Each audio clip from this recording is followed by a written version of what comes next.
ستړي مشئ، وخت مو په خیر. دا شمشاد دی او تاسې د 7 بجو یو ساعته خبري ټولګه ګورئ. نن دوشنبه د تلې یا میزان 18 او د اکتوبر 10 نیټه ده.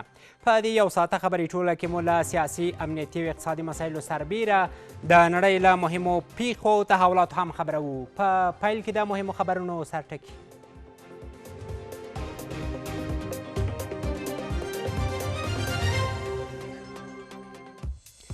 د بایدن پریکړې په اړه نظرونه ویشلي دي. پر افغان خاوره ډرون بریدونه ښکاره تیری دی او باید ویې دروي.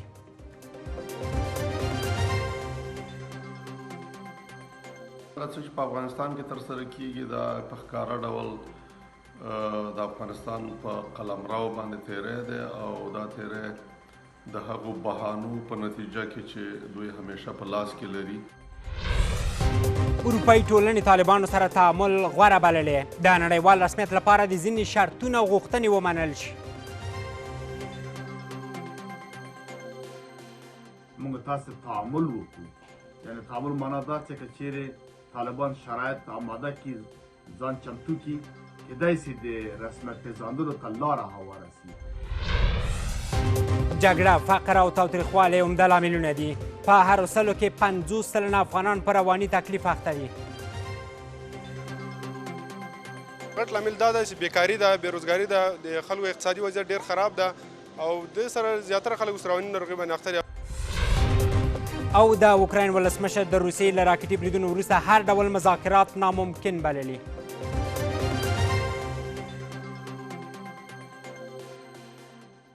ډېر ښه راغلاست. اوس هم بشپړ خبرونه.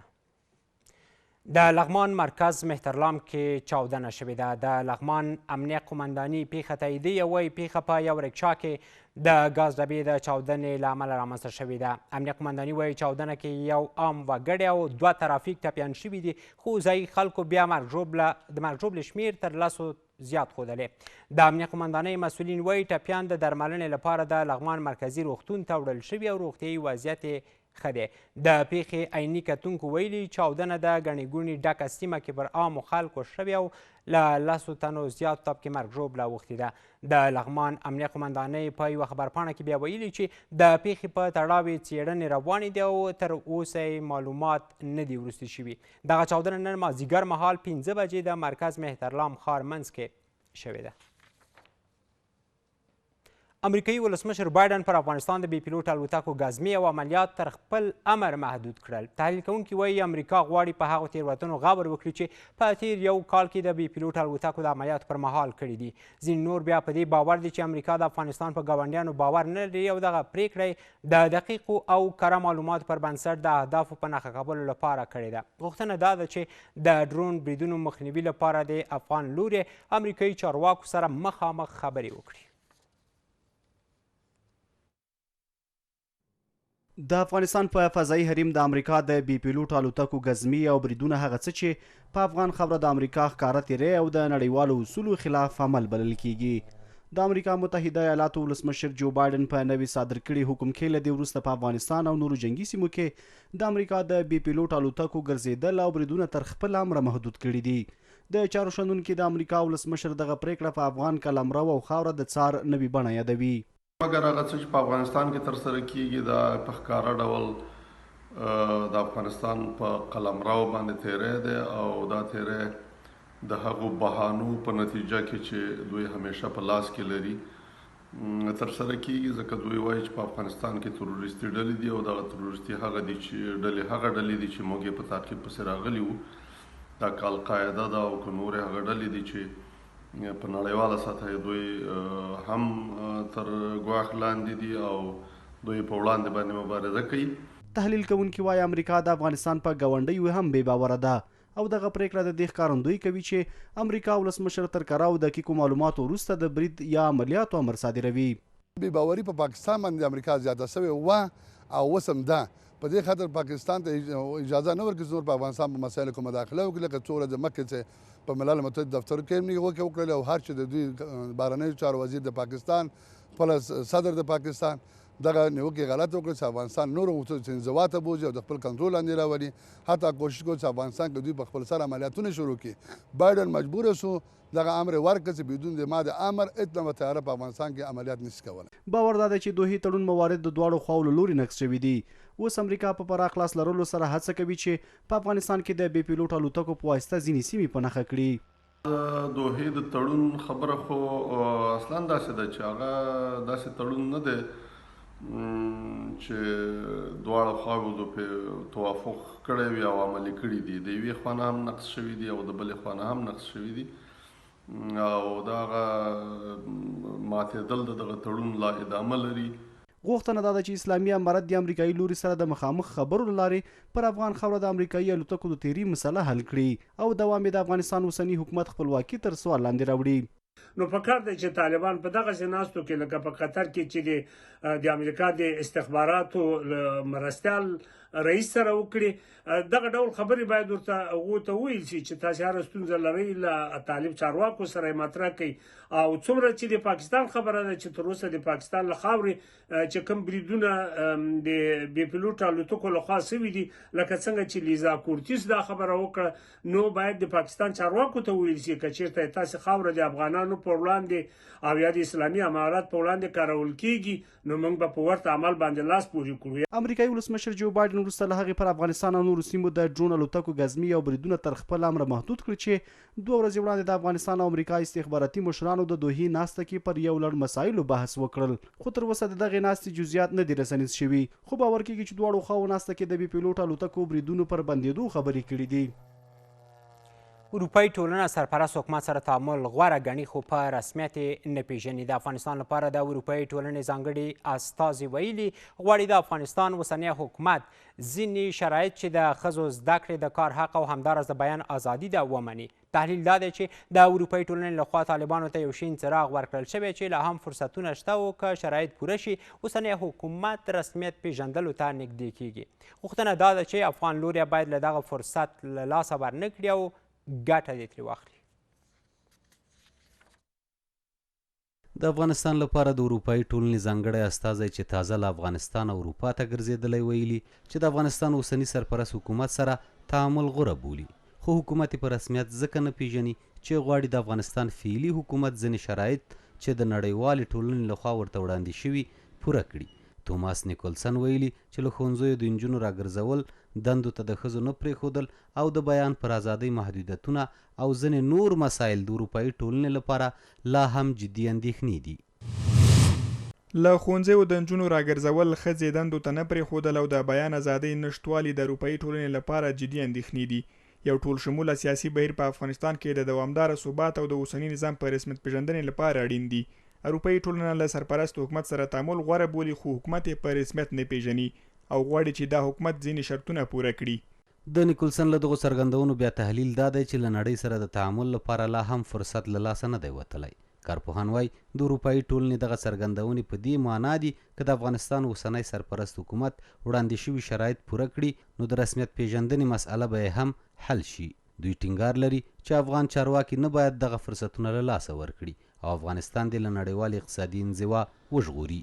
دا په خپل ذات کې او انعطاف پذیري یا علاقمندي یا شین چراغ ښودل د طالبانو ته چې د اتحادیې اروپا استازی وایي چې موږ افغانستان په نړیواله اجنډا کې ساتو او طالبان ته وایي چې فرصت ته اساس موږ تاسو تعامل وکړو. یعنی تعامل معنا دا چې که چیرې طالبان شرایط آماده کړي ځان چمتو کړي کیدای شي د رسمیت پېژندلو ته لاره هواره سي. نو بنان په اوسني حالت کې طالبان ته پکار ده چې له دې فرصت نه استفاده وکړي ترڅو چې افغانستان له انزوا نه خلاص شي او اقتصادي مشکلات رفع شي چې افغانستان او افغانان وکړي چې په نړیواله کچه باندې نورمال ژوند ته ادامه ورکړي. ځینې بیا په دې باور دي چې په اوسنیو شرایطو کې افغانستان یو مشروع او نړۍ ته منل شوي دولت ته اړتیا لري خو د اروپایي ټولنې او هغو هیوادونو چې په تیرو 10 کلونو کې افغانستان کې جنګېدلي دي مسؤلیت دی چې افغانانو سره په داسې یو حکومت جوړښت کې همکاري وکړي چې له هر لحاظه په خپلو پښو ولاړ وي. اروپایي ټولنې په شمول باندې د نړۍ د ټولو هیوادونو څوک چې دلته په 10 کلونو کې راغلي وو او جنګونه یې کول هغوی مسؤلیت لري ترڅو افغانان په یوازې توګه پرېنږدي او د افغانانو لپاره د داسې یو دولت په جوړښت کې همکاري وکړي چې هغه په اقتصادي لحاظ هم په پښو ولاړ وي او د افغانستان د فعلي اوضاعو سره مطابقت ولري. سرپرست حکومت مسؤلیت لري ځکه اوس د افغانستان د 40 میلیونه نفوس وګړیو نمایندګي کوي په نړیوال سټیج کې. دوی مسؤلیت لري چې کورني مشروعیت ته، لوی جرګې ته، همدا ډول د قانون جوړښت ته زمینه سازي وکړي. د افغانستان لپاره د اروپایي ټولنې ځانګړي استازي توماس نیکولسن اندېښنه ښودلې چې افغانستان له سخت ژمي سره مخ کیدونکی دی او د ژمي لپاره چې ملګرو ملتونو ورته د کومې مرستې غوښتنه کړې وه، تر دې مهاله یې 45 سلنه راټوله شوې ده. د بهرنۍ اسعارو پر وړاندې د افغانۍ ارزښت لوړ شوی دی. د دوشنبې په ورځ بازار کې یو امریکایي ډالر په 15 افغانۍ تبادله کېده. د صرافانو ټولنه وایي افغانستان سره د نړیوالو بشري مرستې او د افغانیو کموالي هغه لاملونه دي چې د افغانۍ ارزښت یې لوړ کړی. د افغانستان بانک د افغانۍ ثبات ساتلو لپاره هره اونۍ 10 میلیونه ډالر هم لیلاموي، خو اقتصادپوهان وایي د افغان او امریکایي چارواکو وروستۍ لیدنې هم په بازار اغیز کړی. په بازارونو کې د افغانۍ ارزښت د بهرنیو اسعارو پر وړاندې لوړ شوی. په شهزاده سرای کې اوس یو ډالر په 15 افغانۍ تبادله کیږي. د صرافانو ټولنه وایي په بازارونو کې د افغانۍ لوړېدو لاملونه بشري مرستې او له نورو هیوادونو څخه د خوراکي توکو لیږد رالېږد د افغانۍ په پورته کېدو خپل اغیز کړی. هغه لحظه چې موږ تاسې په شهزاده مارکیټ کې یو امریکایي ډالر په 15 افغانۍ تبادله کیږي، یعنې تر 15 افغانۍ هم راکم شوی دی. دلیل کو وایو، دلیلونه دا دي چې اول خو چې افغانۍ په مارکیټو کې ډیره کمه ده، نه تنها په سرای شهزاده کې بلکې د افغانستان په ټولو اسعاري مارکیټو کې افغاني کمښت د افغانۍ احساسیږي. دوهمه خبره دا ده چې ماشاءالله د بشري مرستو تر نامه لاندې کومکي بستې را روان دي افغانستان ته، او دا د ژمي دپاره چې نوې کومکي بسته اعلان شوې ده د دې تاثیر یې زیات کړی دی زموږ پر مارکیټ باندې. روزمره د مؤسسو لخوا څخه د ټولنو لخوا څخه ډالر د لې خرڅیږي، افغاني کیږي او دغه افغاني د افغانستان ولایتونو ته ورکیږي. په بازارونو کې زاړه بانک نوټونه او د پیسو کمښت یو بل هغه لامل دی چې د ډالرو پر وړاندې د افغانۍ ارزښت لوړ کړی دی. خو له دې سره سره غوښتنه دا ده چې بازار ته باید نوي افغان نوټونه وړاندې شي. په واقعیت سره چې افغانۍ زړه سوې ده ډېره، بانک نوټونه زاړه دي، مشکلاتو سره موږ مخامخ یو، مشکل شته په مارکیټونو کې. موږ د افغانستان بانک سره څو ځله په دې رابطه باندې هم د مالیې د وزارت سره تماس نیولی دی، ورسره په تماس کې یو موږ ته وعده راکړه شوې ده چې انشاءالله ډېر ژر به د نوو افغاني بانک نوټونو مشکل حل سي. ټولو مهمه بیا دا چې د طالبانو او د امریکا د استخباراتي چارواکو ناسته په ټوله کې د دې لامل شوله چې د افغانۍ ارزښت ورسره لوړ شي او په یو ډول سره د هیواد په اقتصاد باندې هغه اعتماد، باور که حتی که په ډېر لږ اندازه هم وي راوټوکېږي. نو تر ټولو مهمه خبره، اساسي خبره او مهمه موضوع همدا موضوع. د کارپوهانو باور دا دی چې د امریکا او طالبانو ترمنځ وروستي مذاکرات د دې لامل شوي چې د بهرنیو اسعارو پر وړاندې افغانۍ لوړوالی پیدا کړي. خو د افغانیو د ثبات ساتلو په موخه هره اونۍ د افغانستان بانک 10 میلیونه ډالر لیلاموي تر څو افغانۍ ارزښت وساتل شي. هرات کې د زعفرانو کاروباریان وایي د تیرو کلونو په پرتله سږکال د صادراتو کچه ټیټه شوې ده. دوی وایي سږکال د زعفرانو بهرنی بازار سوړ او صادرات هم د پام وړ کم شوي دي. ورته مهال د هرات د سوداګرۍ او پانګونې خونې مسؤلین هم دغه ستونزې مني، خو زیاتوي چې د صادراتو برخه کې د شته ستونزو حل لپاره یې هڅې ګړندۍ کړي دي. د هرات زعفران چې په نړۍ کې ځانګړی نوم او ځای لري، څو ځله د نړۍ د غوره او باکیفیته زعفرانو لومړی مقام ګټلی، خو سږکال د دې زعفرانو د صادراتو کچه تر ټولو ټیټه شوې ده. د زعفرانو کاروباریان وایي د بهرني بازار نشتون او د صادراتو کموالی اندېښمن کړي او وایي د دې بوټي قیمتونه لوړ دي، خو د صادراتو کچه یې ډیره ټیټه او ټول زعفران یې پاتې شوي دي. همین که قیمت بالا رفته و تقاضا بالا رفته باز سبب دلخوشی هست، اما امیدواریم که این موضوعات صادرات هم حل بشه. ما به بیشتر از کشورها به خیلی به هزینه‌های هنگفت فعلا صادر میکنیم که قبلا با استفاده از دهلیزهای هوایی و سهولت‌هایی که بود ما راحت‌تر میتونستیم صادر کنیم. راه مثلا از طریق دهلیزهای هوایی اگه ما بخوایم جنس ارسال کنیم، دهلیز هوایی نیه، یک ویزی برای خود ما نمیدن که ما جنس خود بتونیم ببریم اونجا به قیمت مناسب به فروش برسونیم. مجبوریم از طریق واسطه ما جنس به فروش برسونیم. وچکالي او هیواد ته د ایرانی زعفرانو قاچاق هغه لاملونه دي چې د افغاني زعفرانو بازار یې سوړ کړی دی. ځایي مسؤلین وایي په تیرو کلونو کې د دې بوټي کښت شاوخوا 2000 هکټاره و، خو سږ کال د وچکالۍ له امله د دې بوټي کښت شاوخوا 1500 هکټارو ته رسیدلی دی. تقریبا ما سالانه به 7000 هکتار قبلا ساعت کشت زعفران در ولایت هرات بود.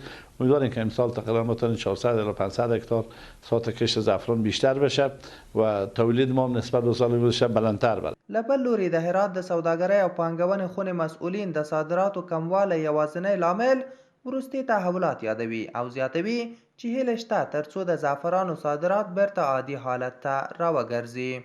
منتها نسبت به سال قبل کاهش که 350 کیلو مثلا در 6 ماه اول سال 1400 که صادر شده و سال 1401 با او مقایسه کنیم 350 کیلو کاهش نشان میده و او هم ما منتظر میمونیم تا اخیر سال 1401. انشالله ما امیدوار هستیم که کاهش دوباره به افزایش تبدیل شود. په همدې حال کې هیله شته چې اسلامي امارت د زعفرانو صادراتو ته زمینه برابره کړي، هوایی او ځمکني دهلیزونه پرانیزي ترڅو ټول زعفرانکاران وکولای شي چې خپل تولیدات بهر ته صادر کړي. نظیر هاشمی، شمشاد نیوز، هرات. په سلو کې 50 سلنه افغانان رواني درملنې ته اړتیا لري. په افغانستان کې رواني درملنې ته لاسرسی کم دی او په دغه ناروغۍ د اخته کسانو له هرو 4 هغوی درملنه ترلاسه کولی نشي. د روغتیا نړیوال سازمان اساس وایي افغانستان کې په هرو 2 تنو کې یوې رواني ستونزې لري چې د ښځو شمیر بیا 2 برابره دی. د دې ناروغۍ لاملونه اوږده جګړه، اقتصادي ستونزې او کورنۍ تاوتریخوالی بلل کېږي. د اکتوبر 10 د رواني ناروغۍ نړیواله ورځ. روغتیا وزارت د رواني ناروغۍ دا ورځ په داسې حال کې ونمانځله چې تیرو کلونو په پرتله سږ کال رواني ناروغي زیاته شوې ده. د روغتیا نړیوال سازمان استازي وایي د 2013 کال د سروې له مخې په افغانستان کې په هرو 2 تنو کې یو په رواني ناروغۍ اخته شوی چې د ښځو برخه پکې 2 برابره لوړه ده. رسیدگی و پاسخدهی به واقعات غیر مترقبه و عاجل مانند زلزله، سیلاب و غیره با تعداد 360 کارکن صحی جامعه یا CW دوره‌های آموزشی کمک‌های اولیه روانی را فرا گرفتند تا در اسرع وقت بتوانند به مردم محل خود کمک نمایند. به خاطر بلند بردن ظرفیت منابع بشری در این راستا دوره آموزشی ایمیجگپ برای مسئولین مراقبت‌های صحی اولیه 34 ولایت کشور فعلا آغاز شده و در این هفته جریان داره. خو د یو کال په موده کې بیا ښه خبر ده دی چې له دې ناروغۍ 2 میلیونه کسان جوړ شوي دي، خو څنګه کیدای شي چې رواني ناروغۍ مخه ونیول شي؟ نهادهای دولتی و غیر دولتی که در عرصه صحت روان فعالیت دارند اکیداً تقاضا دارم که نهادهای نامبرده برای شعار انتخاب شده صحت روان و رفاه برای همه در اولویت جهانی قرار داده شود بیایید دست به دست هم دهیم تا بتوانیم با اجرای اقدامات جهانی برای پیشگیری از خطر ابتلا به اختلالات و مشکلات روانی در کنار جامعه جهانی که اولویت جدی کشورمان نیز هست قرار گیریم. سره له دې چې مرستندویه ټولنو د رواني ناروغیو د مخنیوي او درملنې په برخه کې خپلې چوپړتیاوې ترسره کړې دي، خو باور دا دی چې که ظرفیت لوړ شي کیدای شي دا ناروغي نوره هم راکمه شي. صحت روانی در پکتیکا، برگزاری ترنینگ مهارت‌های روانی و مشاوره، برگزاری ترنینگ مدیریت استرس در موقعیت‌های اضطراری، خصوصا بیشتر از 178 نفر در پکتیکا و خوست این ترنینگ ها را برگزار شد و اونا تانستند که ظرفیت هایشان را بالا ببرند و به مردم خویش کمک نمایند. په همدې حال کې یو شمېر ځوانانو د رواني ناروغیو ستر لامل بیکاري، کمزور اقتصاد او وروستي تحولات یاد کړ او حکومت ته هم پیغام لري. غټ لامل دا ده چې بیکاري ده، بېروزګاري ده، د خلکو اقتصادي وضعیت ډېر خراب ده او د سره زیاتره خلک اوس رواني ناروغۍ باندې بیکار هستن، از بیکاری رنج میبرن دیگه و مردم بسیار خسته و از جنگ از خسته هستن واقعیتش. باید داسې یو فابریکې جوړې شي چې ځوانان هلته کې مصروفه شي او هغه کار وکړي او د بېروزګاري نه لاس واخلي او ټول ځوانان مصروف شي انشاءالله د بېروزګاري. د رواني ناروغۍ نړیواله ورځ په داسې حال کې نمانځل کیږي چې د نړۍ په سلو کې 14 او په افغانستان کې په سلو کې 50 سلنه په دې ناروغۍ اخته دي. تیر یو کال کې څه باندې 11,000 روږدي کسان روغتونونو ته معرفي شوي. له نشهیي توکو سره د مبارزې مسؤلین وایي زرګونه روږدي روغتونونو کې بستر شوي او درملنه یې شوې ده. دا مهال د کابل زربستریز روغتون کې 950 روږدي تر درملنې لاندې دي چې تر 45 ورځو بستر وروسته خپلو کورونو ته لیږل کیږي. د کابل امنیه قومندانۍ د نشهیي توکو سره مبارزې مدیریت مسؤلینو د معتادینو له زربستریز روغتون لیدنه وکړه. د مسؤلینو په خبره دی روغتون کې ورسره اوس مهال 950 تنه روږدي کسان تر درملنې لاندې دي او په تیر یو کال موده کې د شاوخوا 12,000 معتادینو درملنه کړې. موږ تقریبا 11,526 کسان موږ د یو زربستریز روغتون او جنګلک ته معرفي کړي چې په دې کې 23 زنانه د تداوی نه خلاص شوي او 15 اوس هم د تداوی لاندې دي چې دا زنانه بخته. نو تقریبا ټول جمله د 11,000 پورې راځي، هغه 11,000 پورې راځي. د روږدو درملنې دغه زربستریز روغتون ته لسګونه ناروغان له بېلابېلو ولایتونو راوړل شوي چې تر 45 ورځنۍ درملنې وروسته کورونو ته لیږل کیږي. په نشه روږدي کسان چې تازه دې روغتون ته راوړل شوي د امکاناتو له نشتون سر ټکوي. سپږې دي، کمپلې نشته، بستر هم صحیح نه دی، د ډوډۍ د خوان هم ضعیفي ده، ډوډۍ هم صحیح نه ده او د کارمندانو د خوان هم ښه وضعیت کېږي انشاءالله د هغو نه هم ښه یو. نو د دغه ډوډۍ غم که وخورئ د دې یو لږې دپاره انسان چې یو عملي عمل پرېږدي هغه په اشتیا راځي نو هغه ته درش امکانات د دې کمپلو د دې تشکو د دې حمامونو تشنابونه ټول خراب دي. اگه واقعیت مسلمان باشد در دنیا به درد جوانا بخوره. اول من خودم استاد کلاب هستم، میال مادرم مریض از قصه 6 کس نیست، قلب آدم گریه میکنه. یو شمېر نور په نشه روږدي شکایت کوي چې کابل کې ورځ تر بلې هوا په سړېدو ده او که امکانات ورته برابر نشي ښایي لا یې ستونزې زیاتې شي. په اشپزخانې ته چې لاړ شو وچه ډوډۍ وي او لوبیا وي د شپې، هغه لوبیا هم غوړي نه لري، صرف په اوبو کې خوټولی سوي وي، په اوبو کې لوبیا موږ ته راکوي او د سبایي یو پیاله چای وي، شودو او نه شین چای وي، نه نور یو رقم چای هم نه وي او یو ډوډۍ وي او دلته بالښتونه نسته خالي په دې هغه کې شپه تېرو په دې کمبلو کې یخ ده. اوس د مني نیزه وخت ده او دلته ټول کڼکي و هر څه شیشې ماتې دي، یخ ده. د معتادینو د زربستریز روغتون مسؤلین پر وخت او پوره امکاناتو د لاسرسي خبره کوي او وايي ټول امکانات چې په واک کې لري د ناروغانو درملنې لپاره ترې استفاده کوي. برشان خدمات عرضه میکنه و مدت تداوی ما 45 روز است، 15 روزش در بخش تداوی بخش سمزدایی است که مواد سرشان قطع میشه، یک حالت بسیار ناگوار بسیار پیش میشه و از طرف تیم دکتر صاحبا و نرسا و تیم ما مراقبت و مدیریت میشه. بعد از سپری نمودن 20 روز تقریبا 15 روز به خدمات احیای مجدد ابتدایی برشان معرفی میشه. در اینجا از طرف تیم روانشناسا، مشاورین روانی اجتماعی، کارمندای اجتماعی خدمات بسیار منظم روان درمانی برشان پیش برده میشه. و د معلوماتو له مخې افغانستان کې اوس مهال شاوخوا 15 میلیونه وګړي په نشهیي توکو روږدي دي چې له ډلې 1.5 میلیون ښځې او ماشومان دي. د اسلامي امارات چارواکي د نشهیي توکو په کښت او قاچاق د هر ډول بندي سره جوخت وایي چې ښایي راتلونکو څو کلونو کې دغه شمېر راکم او یا له منځه یوسي. د ننګرهار په ګڼو جګړه ځپلو سیمو کې ولسونه له روغتیایي خدمتونو بې برخې دي.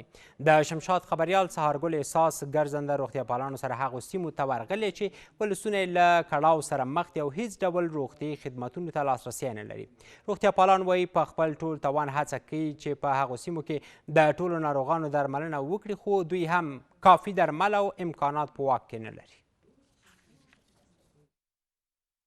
په ننګرهار کې ګڼ شمېر سیمې چې په تیر کې سختو جګړو ځپلي او د وسلوالو ډلو مرکزونه پکې آباد وو، د روغتیا مرکزونو په شمول ډېر عامه تاسیسات پکې له منځه تللي او خلک یې اوس له دې هر څه لرې او بې اثرې پاتې دي. موږ یوه ورځ په سپین غر ولسوالۍ کې د ګرځنده روغتیا پالانو سره هغه لرو پرتو درو ته ورځو چې خلک یې په کړاو کې ژوند کوي. د عمر خوړلې سپینګیری چې د غرونو له دې ګڼو لوړو ژورو په خورا تکلیف راتیر شوی، په ګرځنده روغتیایي مرکز کې ورته له ساعتونو انتظار وروسته نمبر نه دی رسېدلی او بې له درملنې کور ته ستنېږي. د لاندې ځان له ډاکټرانو بس وار نه راته بس مخلوق ډېر و دا خدا که پیښه ده چېرته نه راځي خو دلته موږ خبر شو چې ډاکټران راغلي وو چې دلته راشو مخلوق څه زیات وي بس مازدیګره پورې څوک کښېني ورته نوبت در نه راغلو نه نوبت چېرته نوبت ښځو نه مازدیګره پورې نه وزګاره دي دا دي څلور او پنځه واړه دي او ښځې دي بس دغسې یو پاکټ ګولۍ او سرې دا د پښو ګولۍ چې د پښو خوږو ګولۍ دي دغه سرې وړې دغه دوه شی نه دي دلته جګړو ګڼې سیمې ځپلې او ګرځنده روغتیا پالان نشي کولی چې ټولو ته رسېدنه وکړي. بختور هغوی وي چې روغتیا پالانې کورونو ته ورته نږدې ورځنی کار پیل کړي. ښځې سړي او ماشومان په دومره ګڼ شمېر کې په ګرځنده روغتیایي مرکزونو راټول وي چې ان په مشکلاتو تر روغتیا پالانو رسیږي خو که په بخت بیدار وي. دلته تر ډیره ښځې خبرو کولو ته زړه نه ښه کوي خو سپین سرې بیا په پټ مخ خبرو ته زړه ښه کوي او وایي منګه ته خدای ډېر تکلیف مینده لمبر رسېږي بس خلک ډېر دي او دغه هم نشته دی مجبوري ده ډاکټران کم دي د دارو مشکلات هم دی د دغو وړو د ماشومانو د اوږو او د تږو مشکلات دی د مریضتیا هغه دی هر څه دي بس هغه د خولو او د دستو مشکلات ډېر لري ماشومان خوار او ذلیله دي چا اینه کمه ده چا خارښ دی چا دانې دي هغوی چې درملنه یې شوي وایي یوازې دومره څه ورکول کیږي چې لږ ډیر به یې درد آرام کړي او د اوږدې مودې لپاره یې درملنه نه کیږي. دوی په حکومت او نړیوالو ادرسونو غږ کوي چې روغتونونه دې ورته جوړ کړي او تل لپاره یې دغه ستونزه حل کړي. دا 2 پاکټه ګولۍ مال راکړي دي اوس دا 2 پاکټه ګولۍ ما سره دي او بس نور الله تعالی تاسو سره شته بل چې دغه 2 پاکټه ګولۍ مال اوس راکړي دي نور شي نشته بس اوس هم نشته چې دارو کړو د پلستري مپلا ګولۍ او دغه کلینیک هم ډېر ضرورت دی چې کلینیک اساسي کلینیک جوړ شي. هغه روغتیا پالان چې په جګړه ځپلو سیمو کې ګرځي وایي د دوی د کار ټاکلې موده ده او له هغې وروسته بلې سیمې ته ځي خو په خبره یې په یو ځل ورتلو په دغو سیمو کې د خلکو روغتیایي چوپړونه په هغه ډول نشي کولی چې لازم دي ځکه ناروغان زیات دي او دوی ته چې کوم امکانات په واک کې ورکړل شوي په هغه اندازه نه دي چې ټولو سیمو کې ناروغانو ته دې بس نه وکړي. طبیعي آفتونه راغلي دي موږ چې سیمې ته ځو د طبیعي آفتونو له وجې خلک ډېر زیات دغه شوي دي کولورا د طبیعي آفتونو له وجې یو چې د کولورا ناروغي زیاته شوه او دا خلک ډېر زیات مشکلات سره لري. دوهمه غټه ستونزه چې دا خلک لري خوارځواکي ده موږ چې هر ماشوم ګورو په هرو 3 ماشومانو کې 2 ماشومان خوارځواکي دي د سیمې مراجعین زیات دي دلته کلینیکونه نشته دی او دغه موږ دا سیمو ته تللي یو چې له دې مخکې هلته صحي خدمات نه دي وړاندې شوي نو کله چې موږ ساحې ته ځو خلک ډېر زیات دي موږ په هغه اندازه باندې هغوی ته خدمات عرضه نشو کولی ځکه چې زموږ امکانات ډېر کم دي خلک بیخي زیات دي.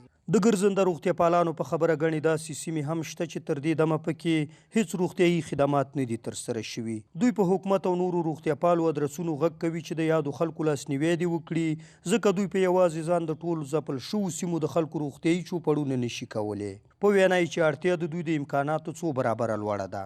سحرګل احساس شمشاد نیوز ننګرهار سپینغر ولسوالي. په هلمند کې میش کوچیان له یو لړ ستونزو شکایت کوي. هلمند چې کوچیان خپل دویم کور یادوي شکایت کوي چې څړځایونه د څښاک پاکې اوبه روغتیایي مرکزونه او ښوونځي نه لري. ځایي مسؤلین هم د کوچیانو ستونزې مني او د حل ډاډ ورکوي. هلمند د هیواد یو له هغه ولایتونو دی چې کوچیان پکښې د ژمي یخ موسم او د کال نیمایي برخه دلته تیروي او له همدې امله دا ولایت خپل کور یادوي.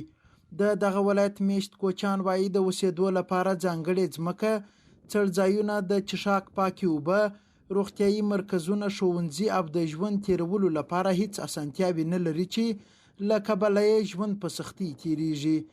دوی همداراز وایي چې تیرو جګړو او وچکالۍ سخت ځپلي خو چا تر اوسه ورسره مرسته نه ده کړې.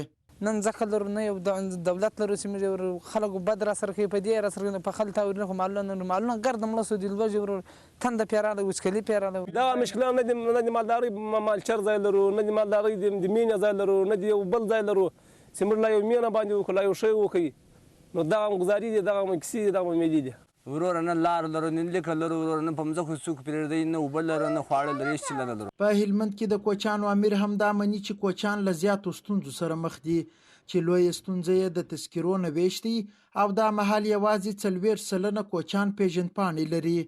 دوی وایي د لسیزو راهیسې کوچیانو ته هیڅ اساسي کار نه دی سوی خو دوی هڅه کوي چې د هلمندي کوچیانو ستونزې هوارې کړي.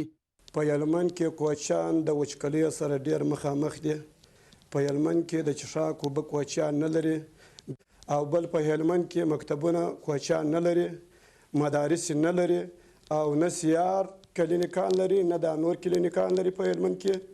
په بعضو ولسوالیو کې کلینیکان شته د عامو خلکو دپاره، خو د کوچي دپاره نشته.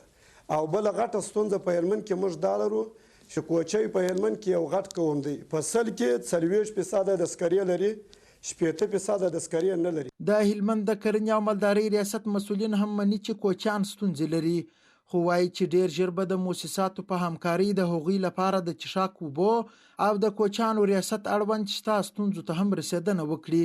د کوچیانو د ستونزو د حل په موخه باندې هم موږ ښه برنامې لرو. انشاءالله په ریګستان ساحه کې د دوی ناورونه د پلار د نیکه د وختو څخه کوم ناورونه چې وه هغه جوړوو او د دې په برخه کې زموږ سره انجوګان یا مؤسسات چې دي همکاري کوي. اوس هم دغه لړۍ روانه ده. انشاءالله په نږدې راتلونکي کې به د دوی لپاره د اوبو ذخیرې جوړې شي انشاءالله. د کوچیانو ژوند هلمند کې د تیر دولت پر مهال هم ښه نه و، ځکه هغه سیمې چې کوچیانو به د خپل ژوند تیرولو لپاره غوره کولې اکثره وختونه په جنگي کمربندونو بدلې شوي وې چې له امله به یې دوی له سختیو سره مخ وه. قدرت الله رضوان، شمشاد نیوز، هلمند. او څو لنډ خبرونه درته توریال کاړوخیل وړاندې کوي. چین ته د هوایي دهلیز لارې د افغانستان د جلغوزو صادرات پیل شول. د ریاست الوزرا اقتصادي مرستیال ملا عبدالغني برادر اخوند چین ته د هوایي دهلیز لارې د جلغوزیو د صادراتو د بیا پرانیست غونډه کې ویلي چې د افغانستان او چین ترمنځ د اقتصادي دهلیز لارې چین ته د جلغوزو په صادراتو سره به د دواړو هیوادونو ترمنځ سوداګرۍ وغوړېږي.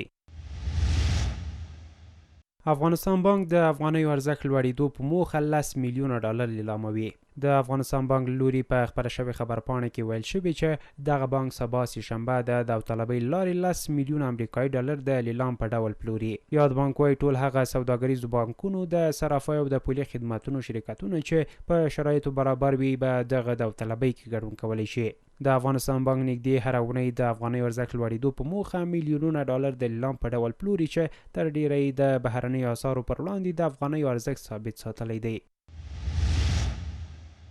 بریټانیې د افغانانو لپاره د تحصیلي بورسونو لړۍ بیا پیل کړه. د بریټانیا د تحصیلي بورسونو پروګرام تر 2 میاشتني ځنډ وروسته د هغو افغانانو لپاره د خپلو تحصیلي بورسونو ورکولو بهیر پیل کړی چې په درېیم هیواد کې ژوند کوي. د یاد پروګرام په یوې پاڼه کې راغلی چې په شرایطو برابر افغانان کولی شي د 2023 او 2024 تحصیلي کلونو لپاره خپل غوښتنلیکونه وسپاري. د بریټانیا حکومت او دغه هیواد د تحصیلي بورسونو پروګرام په 1983 میلادي کال کې پیل شوی او د هغو بهرنیو محصلینو لپاره چې مدیریتي او رهبرۍ وړتیا ولري په بریټانیا کې د زده کړو شرایط ورته برابروي. د افغانستان او ترکمنستان د اوسپنې پټلۍ اداري مسؤلینو په یو آنلاین غونډه کې پر یو شمېر موضوعاتو هوکړې ته رسیدلي دي. په دې آنلاین ناسته کې د اوسپنې پټلۍ اداري سرپرست بخت الرحمن شرافت د اوسپنې پټلۍ اړوند ترکمنستان ته د معرفي شوو محصلینو د پروسې پر چټکتیا، د قیني اندخوی 10 کیلومتره اوسپنې پټلۍ د بیلونو پر اجرا کولو، له قیني څخه تر مزار شریف ښار پورې د اوسپنې پټلۍ رسولو او د تورغونډۍ اوسپنې پټلۍ مالي حسابونو په تسبیح خبرې کړې دي. په همدې تړاو په خبره شوې خبرپاڼه کې راغلي په دې ناسته کې پریکړه وشوه چې د محصلینو د لیږدولو پروسه به لا چټکه شي او د تورغونډۍ او اوسپنې پټلۍ مالي حسابونو د تثبیت لپاره به په راتلونکو 5 ورځو کې د دواړو لوري تخنیکي او مسلکي ټیمونه جوړیږي او راتلونکي کې به په آنلاین او حضوري ناستو ته دوام ورکول کیږي. دغه راز ترکمنستاني لوري ژمنه کړې نږدې راتلونکي کې به یو تخنیکي ټیم قیني ته استوي ترڅو له اندخوی سټیشن څخه د اندخوی مرکز ته له وړاندې ډیزاین شوي 10 کیلومتره د اوسپنې پټلۍ پر جوړولو تصمیم ونیسي. د سمنګان ولایت امنیه قومندانۍ وایي په یاد ولایت کې د نشهیي توکو د تولید 3 فابریکې کشف او ضبط کړي دي. د سمنګانو د نشهیي توکو پر وړاندې د مبارزې مدیر احسان الله مزمل وایي دغه کارخانې په مرکز او د رئیسوب ولسوالۍ کې کشف شوي چې 8000 کیلوګرامه نشهیي توکي ترې ترلاسه شوي او په تړاو یې 14 تنه هم نیول شوي دي. ورته مهال دفاع وزارت ویلي چې د سرپل په بلخاب ولسوالۍ کې د عملیاتو پر مهال د نشهیي توکو د تولید یوه ستره فابریکه کشف کړې ده. د یاد وزارت لوري په خبره شوې خبرپاڼه کې ویل شوي چې د نشهیي توکو دغه فابریکه په بشپړ ډول له منځه وړې او په تړاو 15 تن نیولي دي. کډوالو وزارت وایي بې سرپناه او بې ځای شوو خلکو ته ځمکې ویشي. د کډوالو بیرته راستنېدونکو چارو وزارت وایي چې سرپناه نه لرونکو او بې ځای شوو ته به نږدې راتلونکي کې ځمکې وویشي. یاد وزارت وایي په هیواد کې د بېلابېلو عواملو له امله بې ځای شوو او سرپناه نه لرونکو کورنیو ته د ځمکو د ویش پروګرام پیلوي چې ورسره به د دغو کورنیو ډیری ستونزې حل شي. د کډوالو بیرته راستنېدونکو چارو وزارت ویان عبدالمطلب حقاني وایي چې دا بهیر به د ریاست الوزرا له حکم وروسته په بېلابېلو ولایتونو کې پیل شي. اروپایي ټولنه وایي د طالبانو حکومت سره تعامل غوره بولو خو په رسمیت یې نه پیژنو. د افغانستان لپاره د اروپایي ټولنې ځانګړی استازی توماس نیکلسن وایي دوی د اسلامي امارت له سرپرست حکومت سره تعامل غوره بولي خو حکومت یې په رسمیت نه پیژني او غواړي چې اسلامي امارت ځینې شرطونه پوره کړي. توماس نیکلسن په خپله ټویټر باندې لیکلي چې په افغانستان کې له یوې سختې اونۍ تېرولو وروسته بیرته بروکسل ته ستون شوی دی. د اروپایي ټولنې ځانګړي استازي ویلي چې هلته د ملګرو ملتونو ځانګړي استازي دفتر یا شمېر سفیرانو د خپل دفتر همکارانو او له ایمرجنسي روغتون څخه لیدنه وکړي. نیکلسن وایي افغانستان سخت ژمي سره مخ کېدونکی دی او ملګرو ملتونو چې د ژمي لپاره یې د مرستې غوښتنه کړې تر اوسه 45 سلنه راټوله شوې ده. نوموړي ویلي له ښوونځیو د نجونو راګرځول ښځې دندو ته نه پرېښودل او د بیان ازادۍ نشتون د اروپایي ټولنې لپاره جدي اندېښنې دي. نیکلسن ویلي یو ټولشموله سیاسي بهیر په افغانستان کې د دوامداره ثبات او د اوسني نظام په رسمیت پیژندلو لپاره اړین دي او اروپایي ټولنه له سرپرست حکومت سره تعامل غوره بولي خو حکومت یې په رسمیت نه پیژني او غواړي چې دا حکومت ځینې شرطونه پوره کړي. اسلامي امارت بیا تر اوسه د توماس نیکلسن تازه څرګندونو ته کوم غبرګون نه دی ښودلی. اسلامي امارت وایي د نجونو ښوونځیو د پرانیستلو لپاره په لوړه کچه کار روان دی. د اسلامي امارت ویان ذبیح الله مجاهد وایي چې د نجونو ښوونځیو د پرانیستلو لپاره په لوړه کچه کار روان دی. مجاهد وایي هڅې روانې دي چې ژر تر ژره له 6 ټولګیو پورته د نجونو ښوونځي پرانیستل شي او د دې موضوع لپاره په لوړه کچه کار پیل شوی دی. پر افغانستان د اسلامي امارت د بیا واکمنېدو له یو کال زیاته موده کېږي خو له 6 ټولګیو پورته د نجونو ښوونځي تړلي پاتې دي. د نجونو د ښوونځیو بندېدو په کور دننه او نړیواله کچه غبرګونونه راپارولي خو دا ځل د اسلامي امارت ویان ذبیح الله مجاهد له وروستیو څرګندونو په ټولنیزو رسنیو کې هرکلی شوی او د نجونو د ښوونځیو ژر تر ژره پرانیستل کېدل غواړي. ریچارډ نیټ په افغانستان کې د خپل ماموریت د تمدید هرکلی کړی. په افغانستان کې د بشري حقوقو لپاره د ملګرو ملتونو ځانګړي راپور ورکوونکي ریچارډ نیټ د خپل ماموریت د غځېدو له پرېکړې هرکلی کړی. بنیټ پرون په یو ټویټ کې ویلي چې له ټولو اړخونو سره به کار وکړي چې افغانستان کې بشري وضعیت ښه شي. د ملګرو ملتونو د بشري حقوقو شورا د تېرې جمعې په ورځ په افغانستان کې د ریچارډ نیټ ماموریت یو بل کال ته هم وغځاوه. بنیټ به د بشري وضعیت پر ارزونې سربیره د ماشومانو د حقونو او دغه راز د بشري حقونو د سرغړونو د ثبت او راپور ورکولو چارو ته هم دوام ورکړي. د ټاپي پروژې د کار د پیل لپاره د کابل او اشقاباد ترمنځ په خبرو کې پرمختګ شوی. بهرنی چارو وزارت وایي کابل او اشقاباد د ټاپي پروژې د مسیر د استملاک او د دغه پروژې د کار د پیل او د غازو د ویش لپاره د شبکې د جوړېدو لپاره سره هوکړې ته رسیدلي دي. د بهرنی چارو وزارت وایي د افغانستان یو تخنیکي ډلې ترکمنستان ته په سفر کې د ټاپي پروژې د کار د پیل په اړه د دغه هیواد چارواکو سره هوکړې ته رسیدلي او په نږدې راتلونکي کې به د هرات اوسیدونکو صنعتي پارکونو ته د غاز د ویش شبکه جوړه شي. ورته مهال اقتصاد وزارت ویلي چې اسلامي امارت د ټاپي پروژې د پیل لپاره بشپړ چمتووالی لري. یاد وزارت ټاپي پروژه یو مهمه او بنسټیزه پروژه بللې او په وینا چې دغه پروژه به د سیاسي تعامل، سیمهییزو همکارۍ او د سیمهییزې پراختیا لامل شي. د ترکمنستان د غاز نللیکه د افغانستان پولې ته رسیدلې خو په افغانستان کې تر اوسه عملي چارې نه دي پیل شوي. د ریاست الوزرا سیاسي مرستیال مولوي عبدالکبیر وایي د امریکا په ګډون نورو هیوادونو سره خبرې روانې دي او تمه لري چې ښې پایلې به ولري. مولوي عبدالکبیر دغه څرګندونې د تیر حکومت ترانسپورت له وزیر حسن مبارک عزیزي سره د کتنې پر مهال کړي دي. د تیر حکومت د ترانسپورت وزیر هیواد ته په بیرته راستنېدو خوښي ښودلې، ویلي دي چې ځینې مغرضې کړۍ په افغانستان کې حالات ټینګلي ښیي خو اوس مهال وضعیت تر بل هر وخت ښه دی. عزیزي ویلي اسلامي امارت باید له شته فرصتونو ګټه واخلي او سیمه ییزې همغږي، د نجونو زده کړې او له نړیوالو سره تفاهم او تعامل اړین دی. د ریاست الوزرا سیاسي مرستیال مولوي عبدالکبیر ویلي ډیری هیوادونه له اسلامي امارت سره ښه تعامل او اړیکې لري او د امریکا په ګډون نورو هیوادونو سره تفاهم او خبرې روانې دي چې تمه ده ښې پایلې به ولري. او وروستی خبر هم دا چې افغان سرې میاشتې ټولنې په کابل او ننګرهار په یو شمېر اړمنو کورنیو نغدي او د خوراکي توکو مرستې ویشلې. افغان سرې میاشتې له لوري د کابل ښار 15مې ناحیې اړوند سیمه کې زر اړمنو او بېوزلو کورنیو ته د خوراکي توکو 2 قلم مرسته وویشله. په ویشل شوې مرسته کې ټول 50 ټنه اوړه، 10,000 لیټره غوړي، 10 ټنه وریجې او یو شمېر نور خوراکي توکي شامل دي. ورته مهال یا د ټولنې د ننګرهار په موندري ولسوالۍ څه باندې 600 سیلاب ځپلو کورنیو ته د هرې کورنۍ پر سر 10,000 افغانۍ نغدي مرستې ویشلې دي. له تاسو او خپلو ټولو همکارانو مننه کوم. د نن شپې خبري ټولګه مو پر همدې ځای پای ته رسیږي.